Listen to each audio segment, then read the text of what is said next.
Ouvrons nos Bibles dans l'Épître de Paul aux Galates, une fois de nouveau.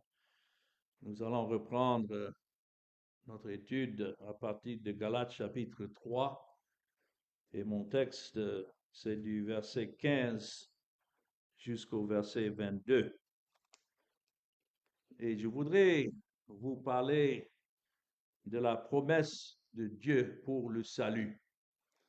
Si Dieu n'avait pas promis sauver des pécheurs, on ne pouvait pas espérer au salut, parce que le salut vient de Dieu.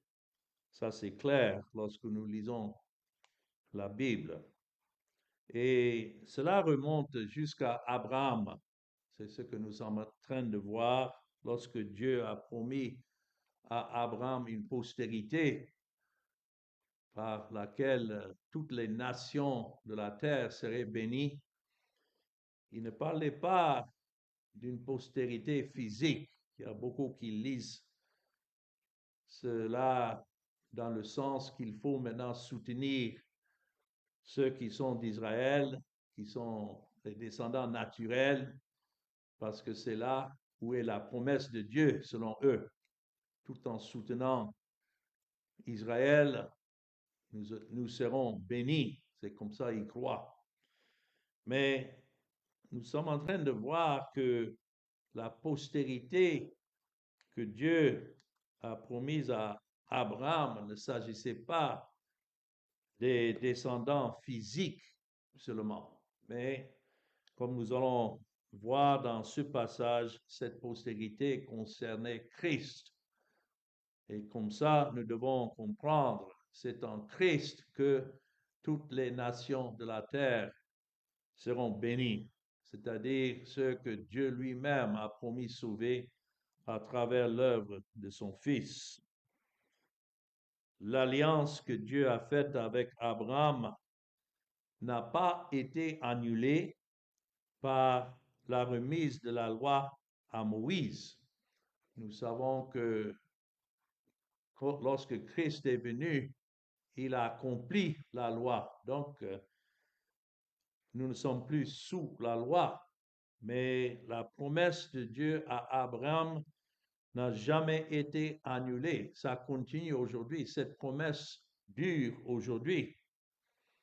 Lorsque ça a été fait avec Abraham et sa postérité, on peut dire qu'elle est toujours en vigueur parce que le Christ demeure éternellement en sa personne et ainsi sa postérité spirituelle, c'est-à-dire le nombre d'élus que Dieu a choisis avant la fondation du monde et a donné à son Fils, ceux-là peuvent bénéficier et bénéficieront de cette promesse qui dure à jamais. Et cela est selon la révélation de la foi. Ça, c'est un terme que nous allons voir utilisé par Paul ici en Galates 3. La foi en contraste avec la loi. Lorsque Paul utilise ce mot, la foi, il n'est pas en train de parler de la croyance personnelle des gens, mais c'est la révélation de Christ et son œuvre accomplie que nous voyons à travers la parole de Dieu.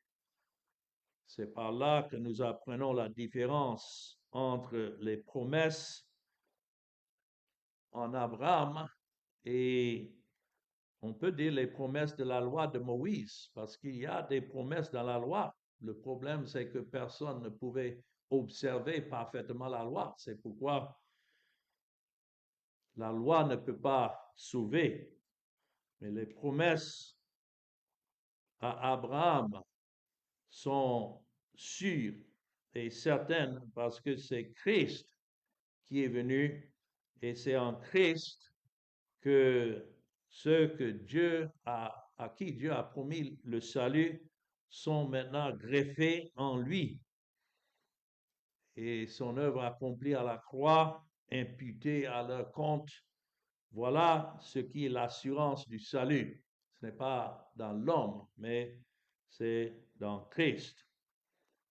Alors, nous allons voir ici, premièrement, dans Galates 3, du verset 15 au verset 18, ce qui est la nature de la promesse de Dieu à Abraham.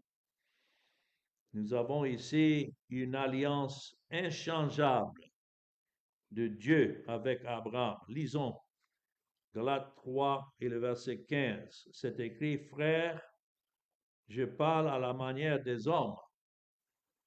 Une disposition en bonne forme, bien que faite par un homme, n'est annulée par personne et personne n'y ajoute. Or, les promesses ont été faites à Abraham et à sa postérité. Il n'est pas dit et aux postérités comme s'il s'agissait de plusieurs, mais en tant qu'il s'agit d'une seule, et à ta postérité, c'est-à-dire à Christ. Voici ce que j'entends, une disposition que Dieu a confirmée intérieurement ne peut pas être annulée, et ainsi la promesse rendue vaine par la loi survenue 430 ans plus tard. Car si l'héritage venait de la loi, il ne viendrait plus de la promesse. Or, c'est par la promesse que Dieu a fait à Abraham ce don de sa grâce. Je crois que les versets sont clairs. Lorsque Paul dit, frère, je parle à la manière des hommes, Paul établit d'abord le principe selon lequel même avec une alliance entre les hommes, et nous pouvons comprendre lorsque il y a deux parties qui forment une alliance, cette alliance reste ferme une fois qu'elle est faite. Si ça suit légalement ce que l'alliance représente, et personne ne l'annule, ni ajoute. Donc ça, c'est l'illustration que Paul utilise. Le point qu'il fait ici n'est pas vraiment sur les alliances entre les hommes, mais pour dire combien plus certaine est une alliance que Dieu fait. L'exemple est que si des hommes tiennent par des alliances formées entre eux, combien plus certaine alors une alliance que Dieu lui-même fait. Et donc maintenant, les promesses ont été faites à Abraham et à sa postérité. Dans Genèse chapitre 22 et le verset 18, si nous pouvons retourner là pour avoir le contexte historique, c'est ici que nous voyons où Dieu a fait cette promesse à Abraham. Dans Genèse 22, le verset 18, il dit, toutes les nations de la terre seront bénies en ta postérité, parce que tu as obéi à ma voix. Abraham était un représentant de Christ à cette époque, et il a obéi à Dieu en offrant son fils en sacrifice, mais Dieu l'avait arrêté et a remplacé le fils avec un bélier qu'il a offert en holocauste à la place de son fils. Et verset 14 nous rappelle, Abraham donna à ce lieu le nom de Jéhovah Jireh. C'est pourquoi l'on dit aujourd'hui à la montagne de l'Éternel, il sera pourvu. Et effectivement, c'était sur cette montagne, des milliers d'années plus tard, que Dieu a offert son propre fils, parce que la montagne de Morija est le lieu où le temple était construit des années plus tard. Et c'est là que Dieu a véritablement offert son fils en sacrifice. Mais c'était pour cette postérité dont il parle ici à Abraham, que toutes les nations de la terre seront bénies en ta postérité. c'est-à-dire en Christ. Dieu a promis à Abraham que par sa postérité seront bénies toutes les nations, c'est-à-dire les nations où se trouvaient où se trouveraient les élus, ceux que Dieu lui-même a choisis. Lorsque nous voyons dans le livre d'Apocalypse et le chapitre 5, et c'est écrit ici dans ce chapitre, verset 9, Apocalypse 5, 9,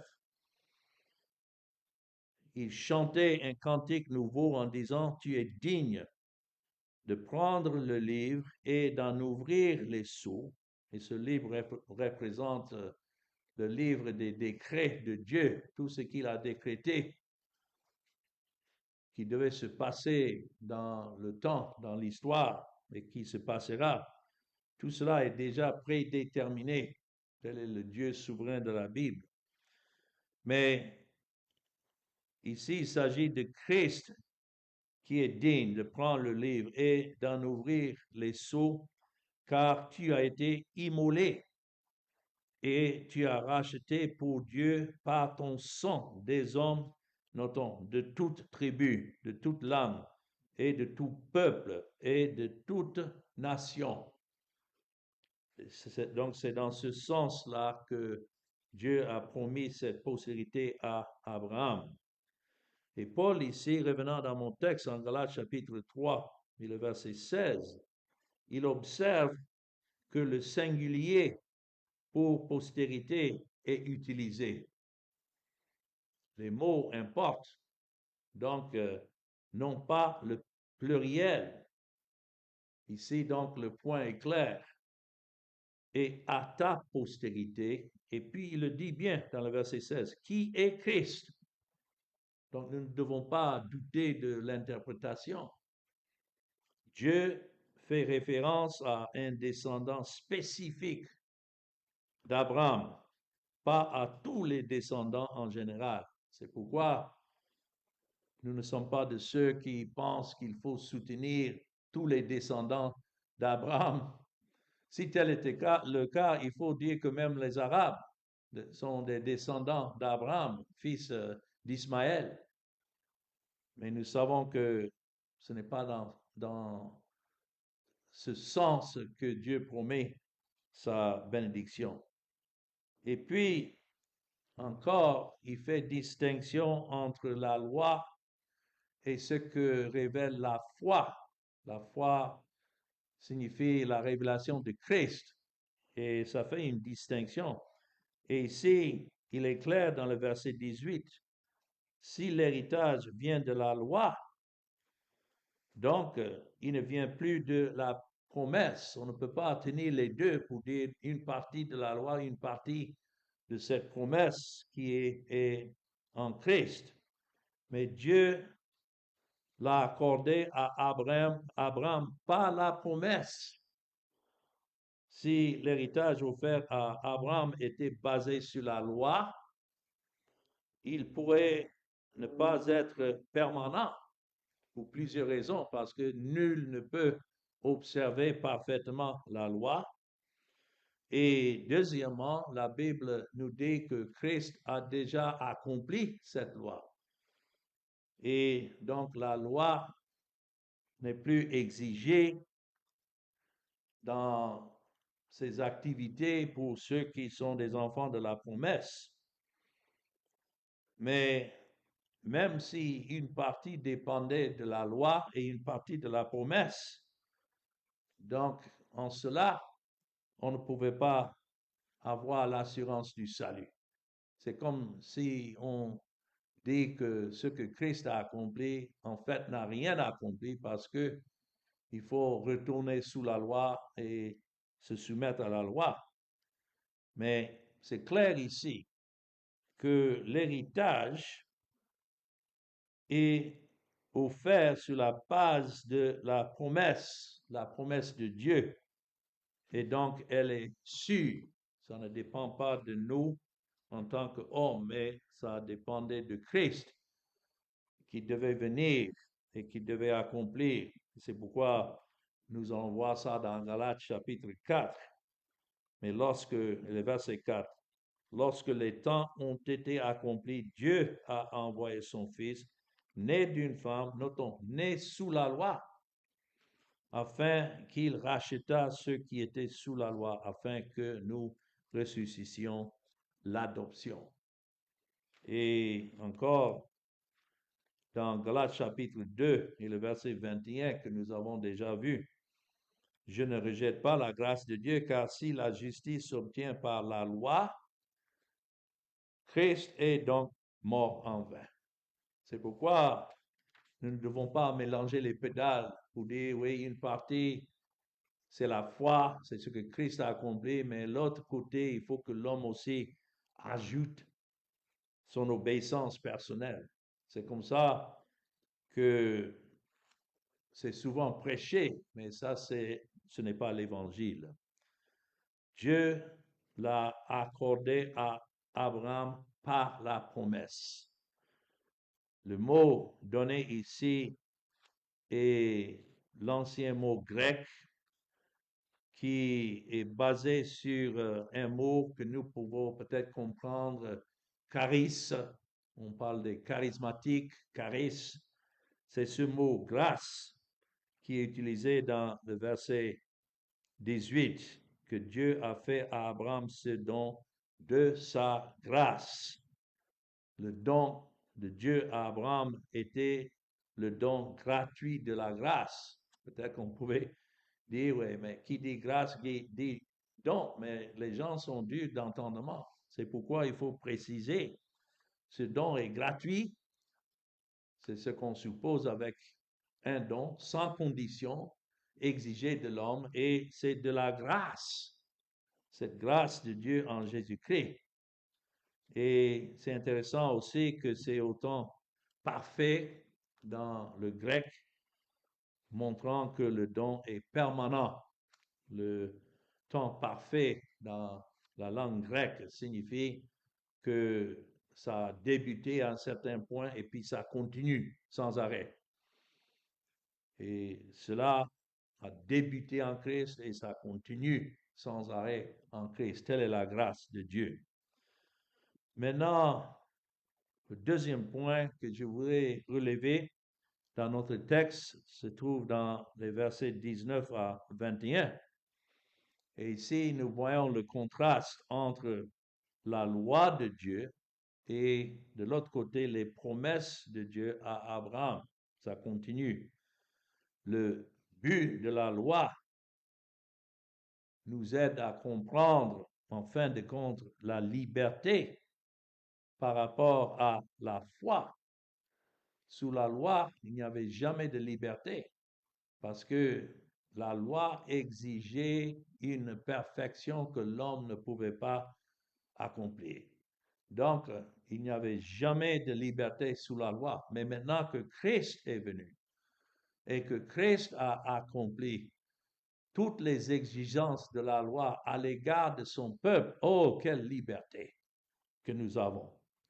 Et c'est à cela que Paul, plus tard, nous allons voir ça dans le chapitre 5, il met en garde les croyants, le verset 1, c'est pour la liberté que Christ nous a affranchis. Demeurez donc fermes et ne vous laissez pas mettre de nouveau sous le joug de la servitude. Il y a tant de gens qui ne sont pas contents d'entendre que Christ a tout accompli. Ils veulent toujours penser que par leurs efforts, ils peuvent aussi atteindre une certaine spiritualité, une certaine croissance.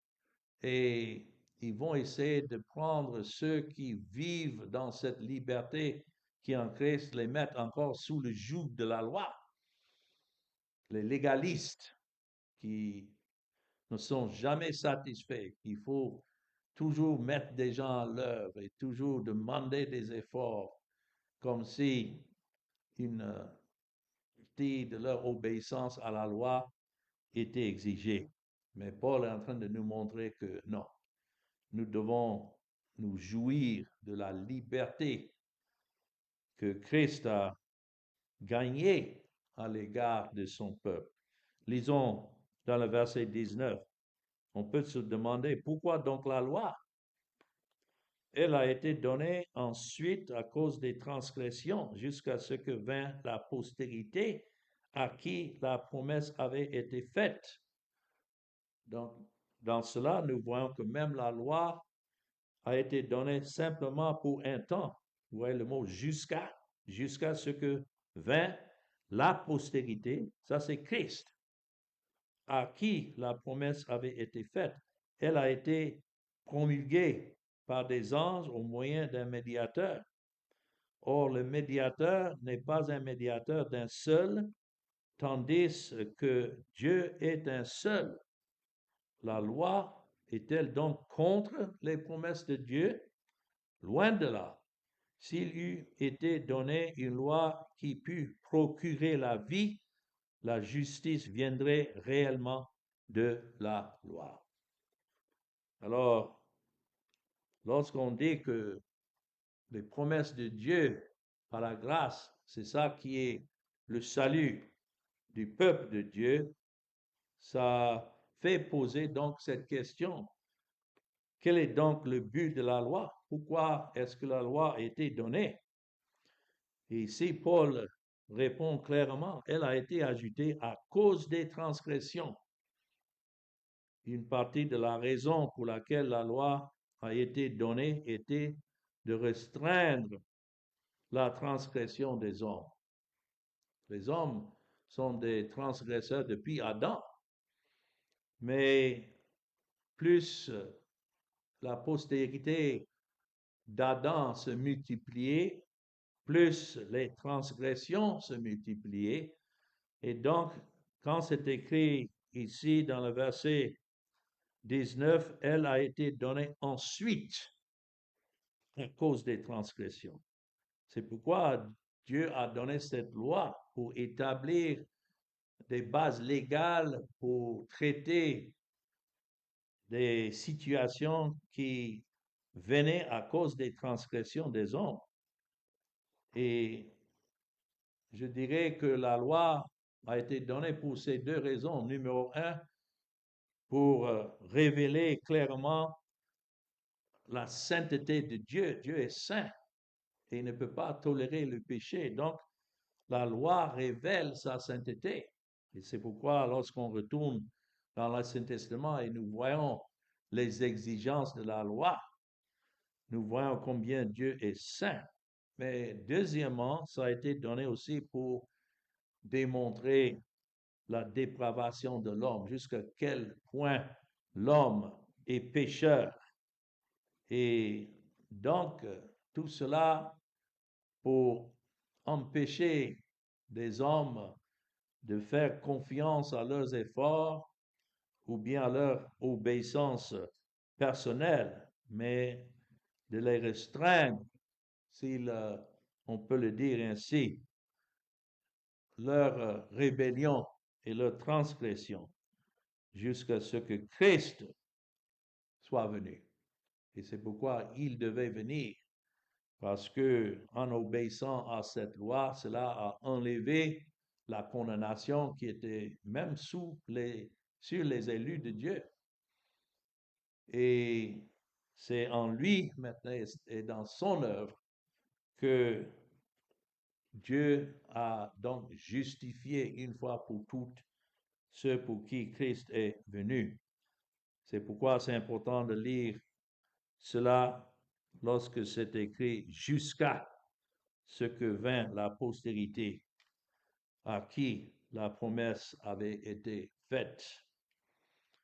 Comme la loi était destinée à préparer les gens à l'œuvre du Messie pendant des années qui sont passées, des centaines d'années, en offrant ces sacrifices.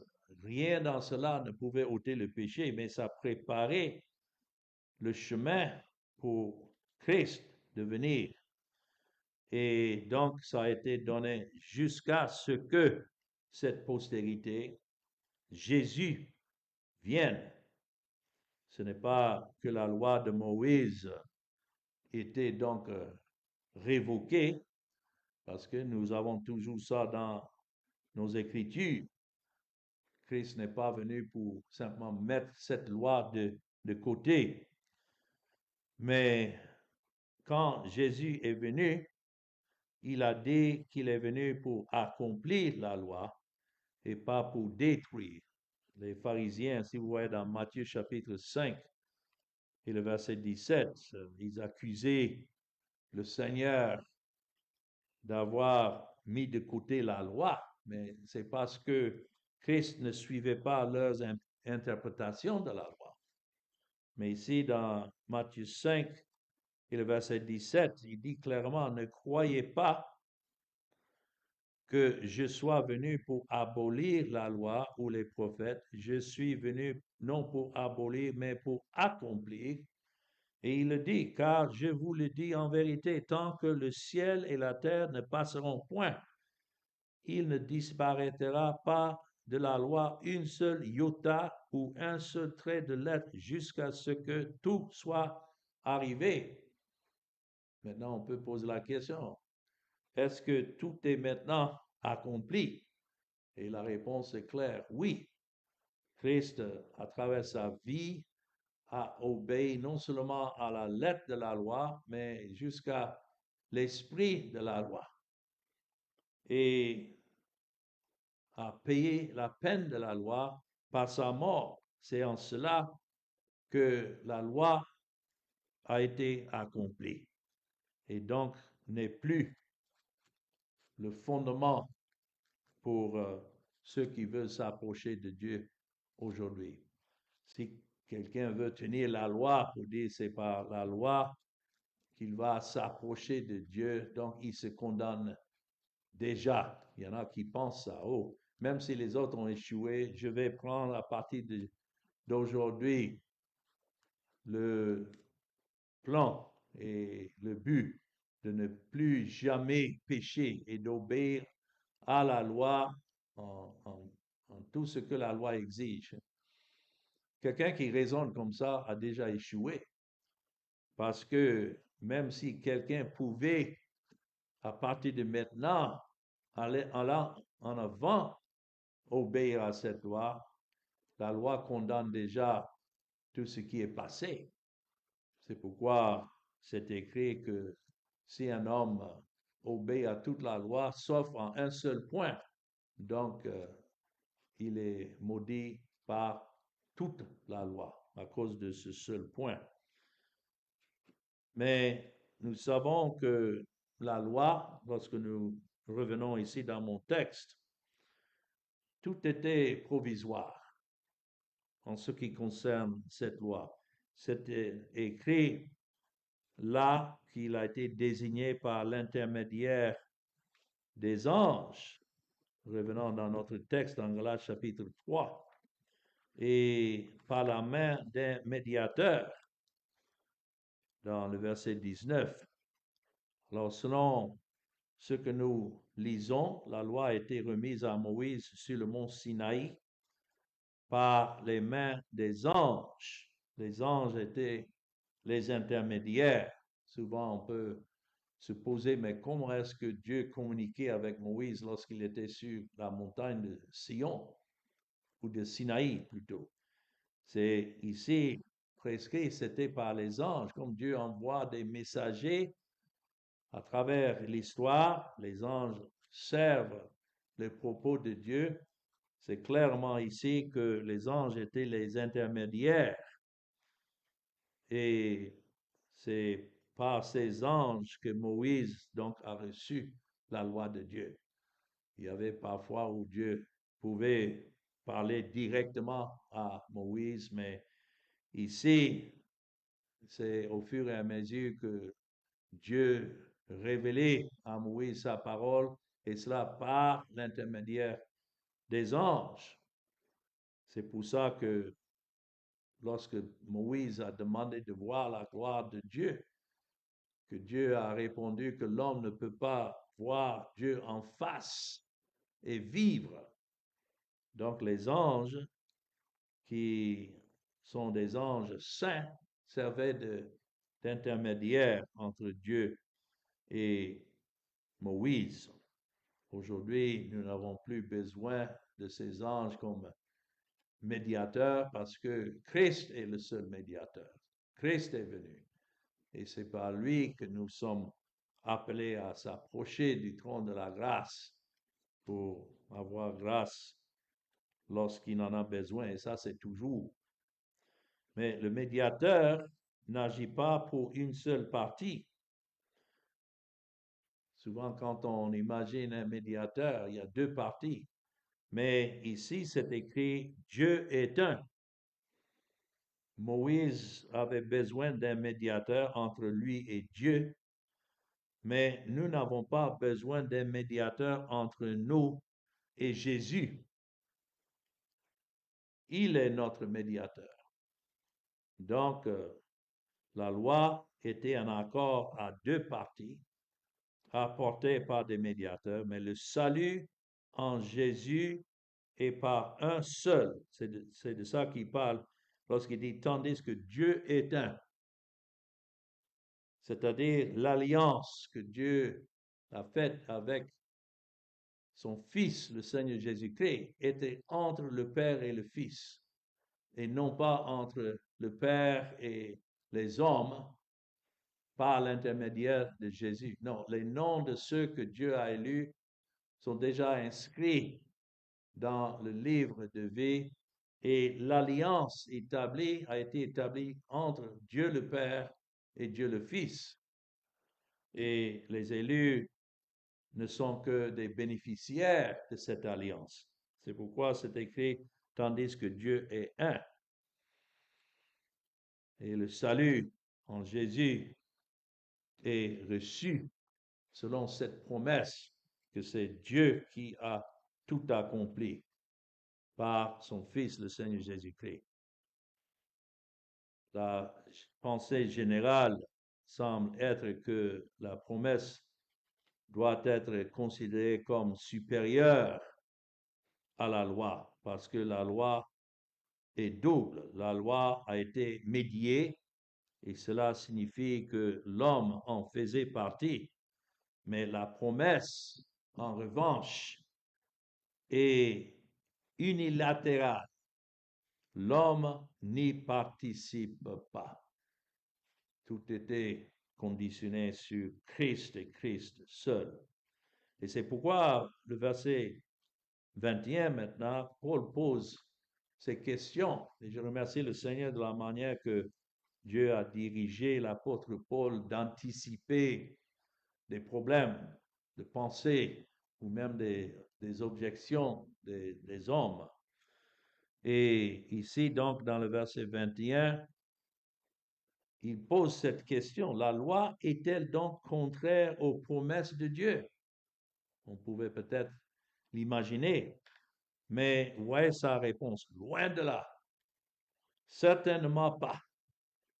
La loi n'est pas quelque chose de mal s'opposant à la promesse de Dieu. Ce n'est pas comme ça qu'il nous faut regarder la loi. Même Paul, lorsqu'il parlait du conflit qu'il y avait dans son cœur entre ce que la loi exigeait et l'effet sur sa chair et maintenant la grâce de Dieu, il dit la même chose dans Romains chapitre 7, le verset 7. Que dirons-nous donc? La loi est-elle péché?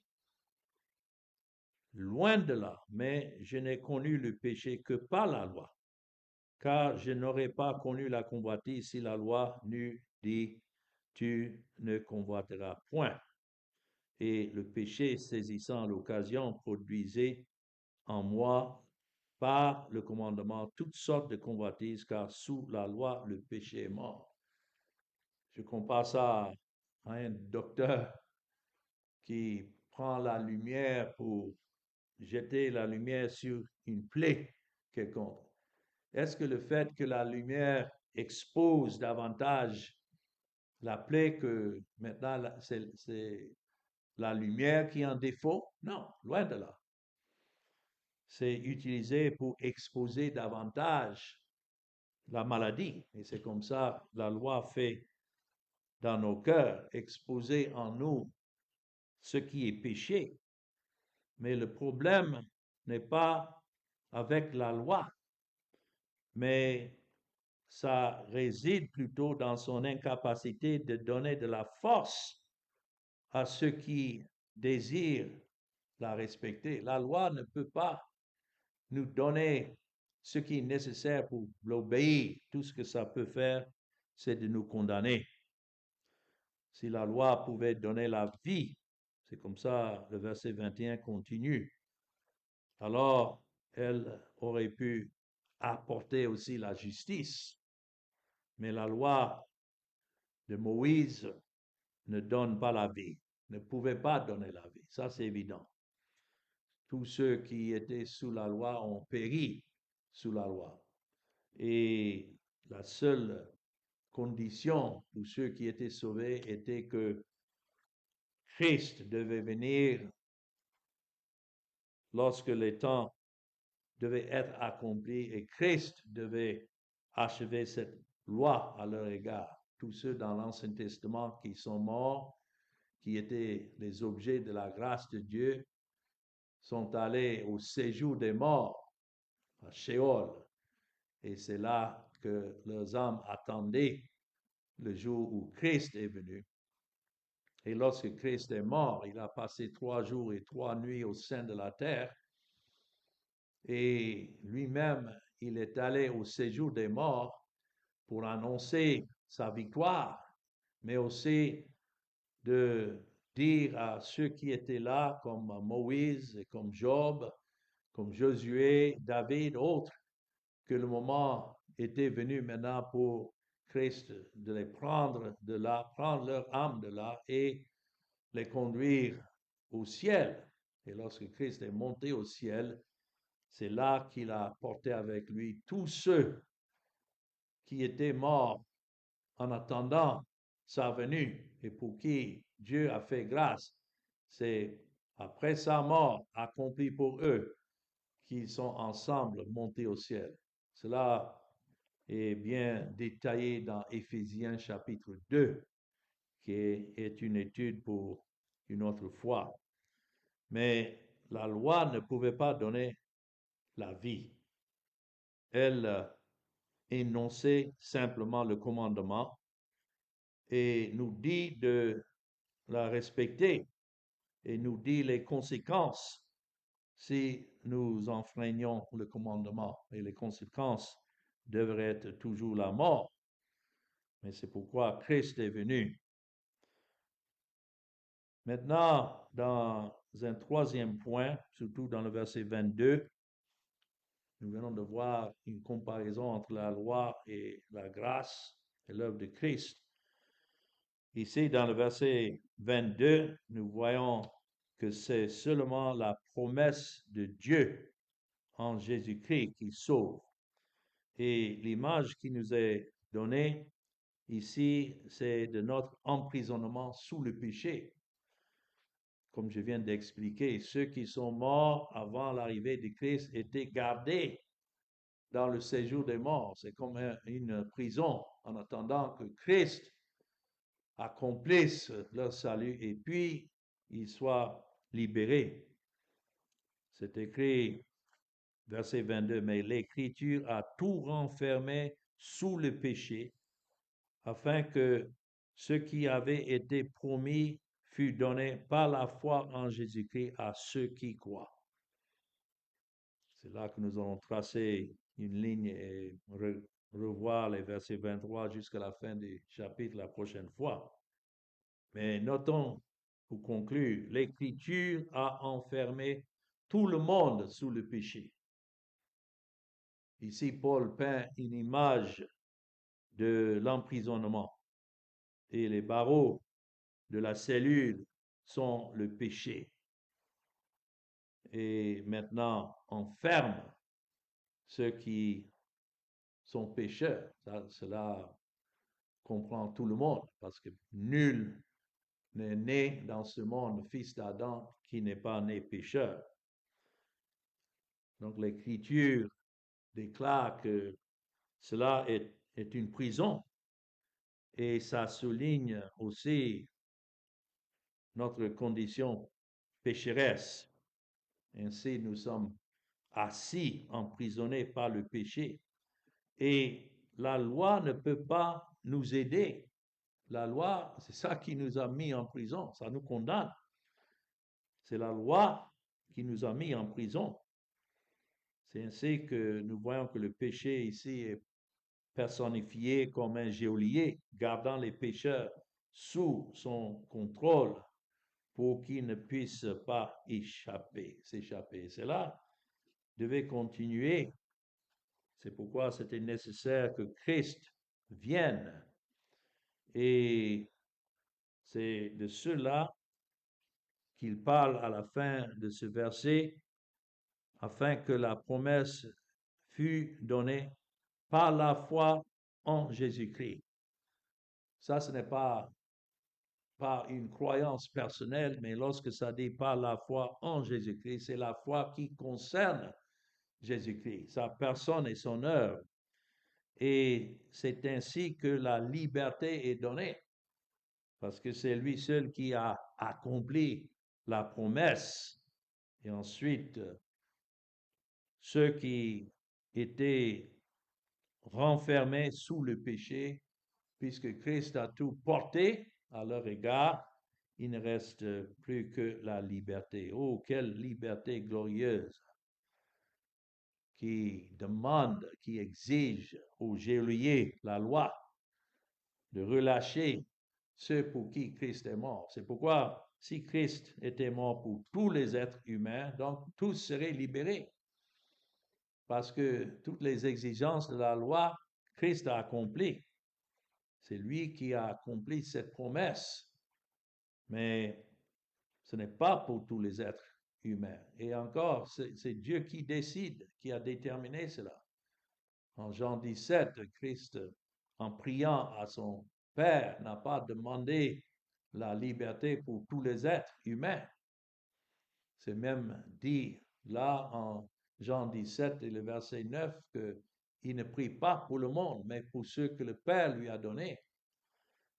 Mais tel était le pouvoir et la puissance de Christ dans sa mort, que lorsqu'il a fini d'accomplir tout à l'égard de son peuple, il ne restait que pour Dieu de déclarer juste ou justifier ceux pour qui il est mort. Ça ne dépend pas de l'homme de se libérer, mais les êtres pour qui Christ est mort ont été libérés déjà par la mort de Christ. Et c'est seulement à travers le temps maintenant que Dieu envoie son esprit pour révéler Christ en eux à travers l'évangile. C'est pourquoi nous prêchons l'évangile. Ce n'est pas pour gagner le monde, mais c'est afin que ceux qui sont héritiers de cette promesse pour qui Christ a accompli l'œuvre, ceux-là entendent et maintenant dans leur cœur soient libérés en regardant Christ et en fuyant tout effort personnel d'achever ou tenter d'achever la justice de Dieu. Quelle belle leçon lorsque nous considérons la promesse de Dieu en Christ et tout ce que Christ a accompli. Que cela soit pour nous qui sommes à Christ un sujet de joie et de réjouissance. Amen.